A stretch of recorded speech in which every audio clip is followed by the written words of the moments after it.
Battles. I'm G. Welcome back to Crash Bandicoot. At least this is a normal fucking stage.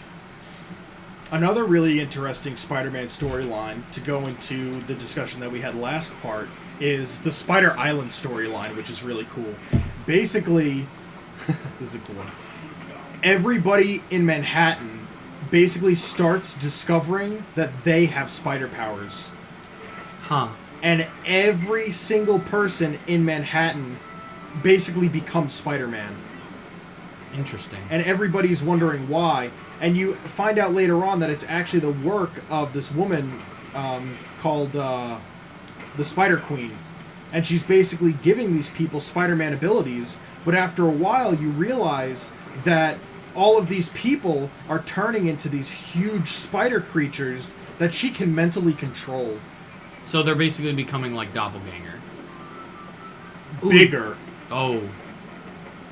Honestly, I want to see him in the new Spider-Man game. Doppelganger would be such a good fucking villain to see. Yeah, you know what I really want to see? Spider Carnage. I just want to see Carnage in general. I love Carnage. It's so fucking sad how little love Carnage gets in video games. At least that I've seen.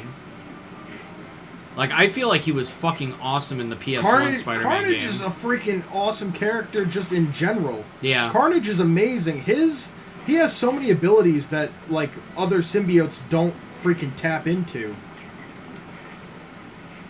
Fuck. Should have spun. Yeah. Whatever. It's not like this is very hard. And I don't think the time's going to be very strict. They usually aren't for these types of stages, unfortunately. I mean, fortunately for us, but I mean, unfortunately, that, like, the ones that they are strict on are the ones that suck.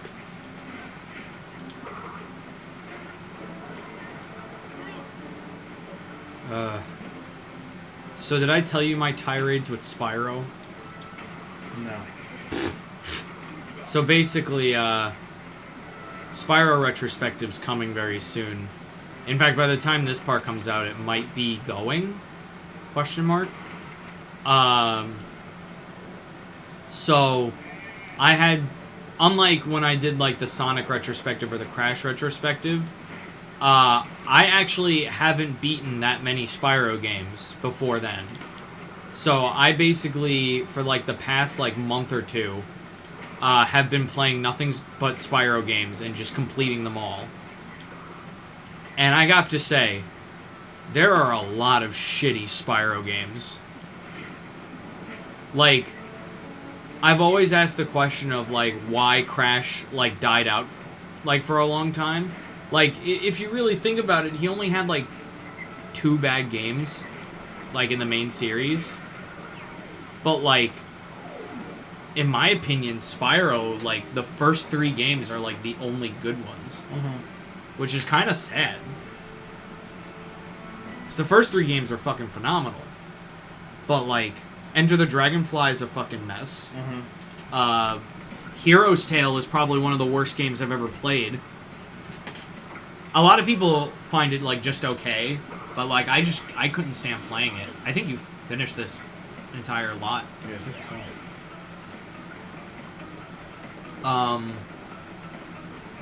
Fucking...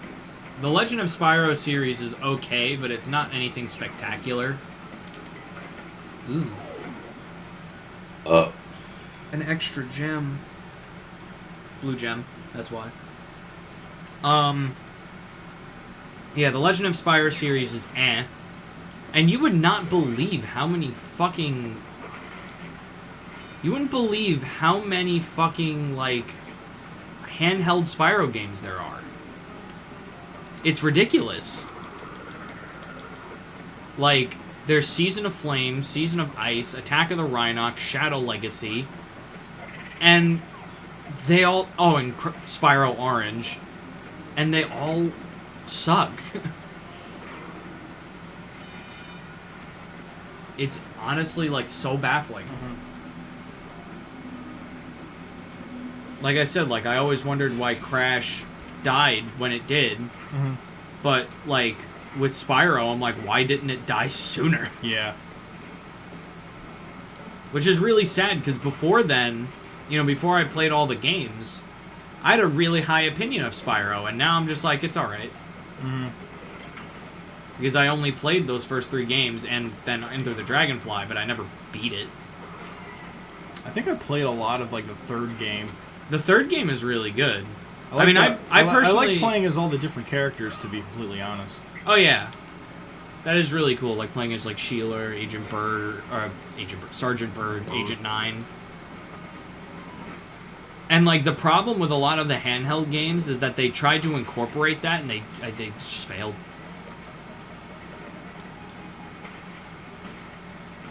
Like, it just wasn't fun to play. Mm-hmm. They even did that in Hero's Tale. And let me tell you, Sergeant Bird's was, like, the best part of that game, because it was, like, the speedway sections of Spyro. But, like, they added in Sparks, which was the fucking worst thing I've ever played. It was like a Star Fox clone, but it was, like, impossibly hard. Like, I don't even know how I fucking did it. Whoa. Fucking... And then there's fucking Blink, who is, like, the new character of that game. Oh my god, I've never played a worse game mode. It's just, like... It's literally just playing through Spyro, except instead of being able to fly and do and, like, spit flame, you can... like, you can, like, wall right jump. There. Yeah. Literally right fucking there. You can, like, wall jump. You can wall jump. You can shoot your laser at things. I didn't even touch the light. Yeah, that was fucking stupid. I'm sorry. I don't know what's fucking wrong with me. I don't know, man. There we go. Like, it's just a fucking mess of a game. And the writing is so awful. Oh no, I'm full of dirty. soot. Oh no, I'm fucking filthy. Like some kind of, I don't know, fucking mutated wild animal. Like, there's one fucking part of that game where you're, like, talking to a mermaid, and the mermaid thinks that you're, like, a fish. But Spyro's like, no, I'm a dragon. She's like, oh, a sea dragon. He's like, chicks. And it's like, come on. That's funny. Donald Trump. Also, Jess Harnell voices Spyro in that game. And listen, I love Jess Harnell. He was great in Animaniacs. He's great in this game as Crash. Whoa. But he does not make a good Spyro. Then he voices like half the cast in that game. Like, it's like they had, like, no money.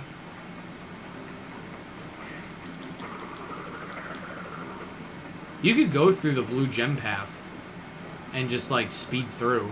Really? Yeah. That counts. Oh. Because there's a portal at the end of that. Oh, that's interesting. In fact, I think that's how I got the Gold Relic here.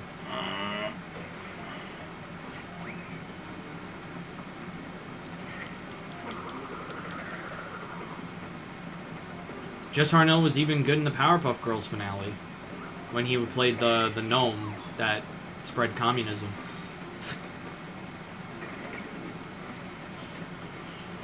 He was doing his best Jack Black impression. I would love to see more shit with Carnage. Oh my god, yeah. Because he could do, like I was saying earlier, he can do so much fucking cool Have you crap. ever played the PS1 Spider-Man game? No. It's I've seen it, though. yeah, it's so good. Have you seen what the final boss of that game is? No.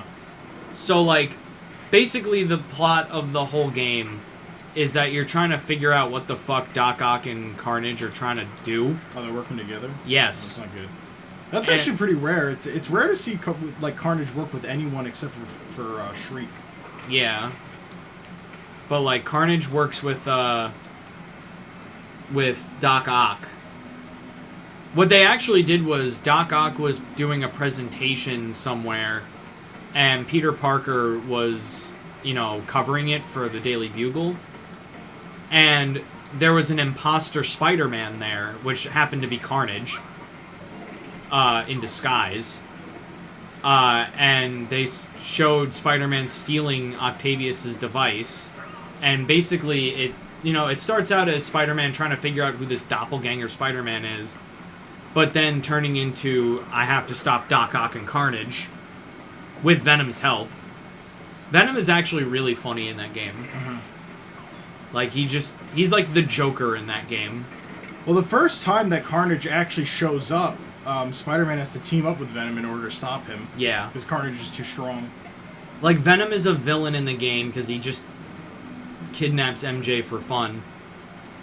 And then, after that, he decides to work with you to help... Stop Carnage. Yeah. And Doc Ock by, proxy. Extension. But, the coolest thing that happens is the final boss. The Carnage symbiote fuses with Doc Ock. Oh, that's interesting. And he becomes Monster Ock. And you don't even fight him. You literally just have to run away. Because you're, like, in an exploding building, and Monster Ock is just chasing you. Making, like, these fucking noises like... Oh, creepy. Die! And he looks fucking terrifying, even for fucking PS1 graphics. Like, he kind of scared me as a kid.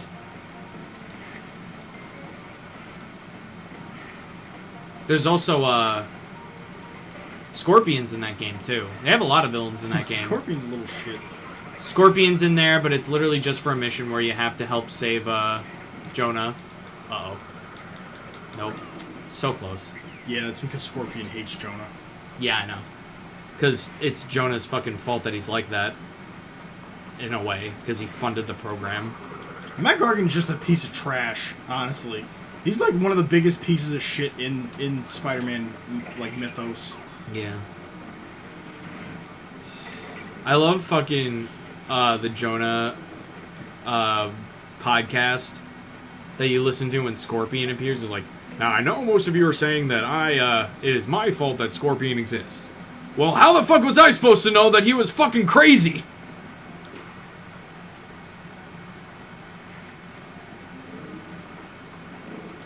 I just love how much J. Jonah Jameson deflects blame. Oh, it's great. Freaking, He just blames everything on fucking Spider-Man. Yeah, there's one storyline where the freaking Scarlet Spider, like, has to fuse with Carnage in order to stop him, and he becomes fucking Spider Carnage, and he has the coolest fucking look ever. I love the way that Spider Carnage looks. They've done, like, mad interesting stuff with freaking Carnage, though. Do you know who the Marvel character Sentry is? No. So, Sentry is basically, like, he was a junkie, and he broke into this lab in an attempt to find drugs. And he found something called the Golden Super Soldier Serum, and he basically became, like, oh my god. Sentry is, like, a very, very powerful superhero. He basically has the ability to fly. He's, like, incredibly strong, and he can, like, project, like, these really, really strong energy blasts. But the guy who actually is Sentry is, like, very, like, mentally unstable. So he isn't really, like, super reliable. But there was one freaking storyline, and they continue off of this because this is where, like, the Children of Carnage come from, and a few other important things happen. They're freaking inside of this maximum security prison, and Sentry's there, and Carnage basically breaks out, and they ask Carnage to, they ask Sentry if he can stop Carnage, and freaking Sentry just gets up from his cell, because he, like, put himself in a cell, because he didn't, like, trust himself with his own powers, which happens a lot. He gets up, he walks through a shit ton of, like, reinforced walls, like, legit just walks through them, because he's so astronomically powerful. He grabs Carnage, he flies into space, and then he rips Carnage in half. And just comes back to Earth. And he's like, yeah, Carnage is dealt with. And it's like, oh, I guess that's one way.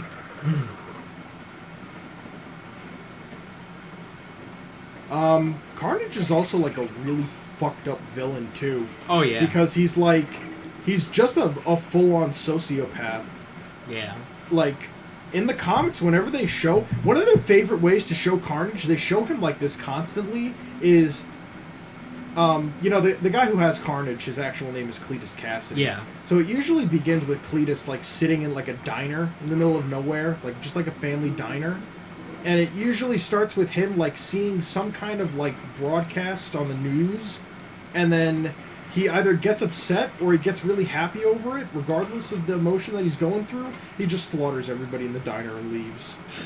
And it's like, this guy is just fucked. And there's, like, so many storylines where, like, you just see, like, just how fucked up of a person he really is.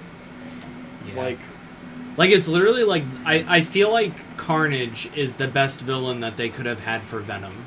Because Venom is a sociopathic alien on a normal person, whereas Carnage is a sociopathic alien on a sociopath. Yeah. And just the fucking name, Carnage. Yeah, Carnage is a good name. Then there's Toxin, which is the son of Carnage. Yeah. He's interesting, too. There's also Scorn. Scorn is... Oh, man! You should have just kept spinning. Yeah. I didn't think that it was going to hit me. Me neither. I was, like, about to sing your praises. And it was all for naught. There's two really cool storylines with Carnage. There's Minimum Carnage and there's Maximum Carnage. Yeah. Minimum Carnage is when, basically, Agent Venom and Scarlet Spider basically chase Carnage to a place called the Microverse. And Carnage basically learns how to, like, divide his body. Mm-hmm. And, like, other symbiotes have shown that they can kind of do this stuff, but Carnage literally makes, like...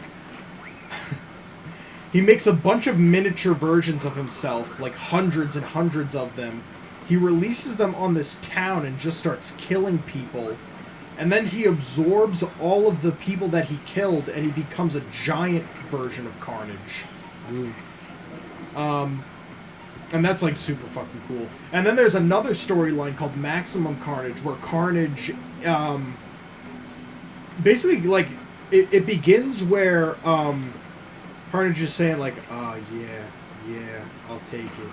And this guy, like, walks over to Carnage. They're in, like, a slaughterhouse, and the guy's like, what are you talking about, newbie? Like, what do you mean take it? He's like, I'll take it all.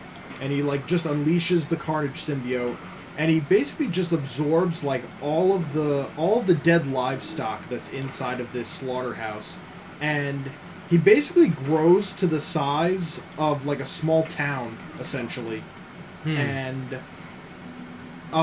Spider-Man, the Thing, Captain America, Wolverine, and I think Hawkeye basically go to investigate what's going on. And they realize that because he has basically eaten, like, so much, and he's grown to such, like, a massive size, he's covered this whole town in, like, his tendrils, and anyone that touches these tendrils basically gets wrapped up in them, and he's able to control them as if they were, like, puppets. Please? I wonder how much you were off. I don't know. And the cool part about it is like... We'll continue this conversation next time on Bottles. I'm G. See you later. Bye.